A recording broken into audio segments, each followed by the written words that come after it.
Ngayon naman ay magluluto tayo ng chicken adobo. Kaya nag-add ako ng garlic at onion. I-brown natin ng konti. At pagkatapos naman ay ilagay naman natin ang ating chicken.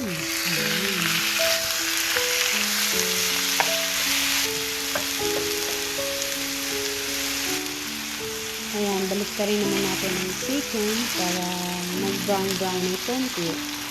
At pagkatapos nun, ilagay naman natin ang black pepper with at creepy, pang patingkad ng kulay. Ayan.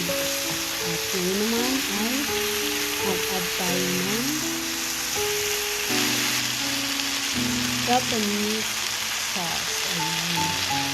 Malata na naman at nilagyan naman natin ng seasoning salt. At pagkatapos naman konti.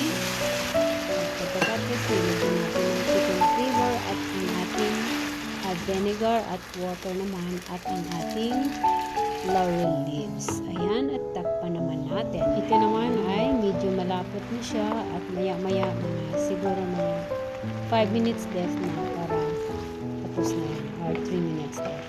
At para naman sa complete ingredients, makita po siya dyan sa description. Ayan.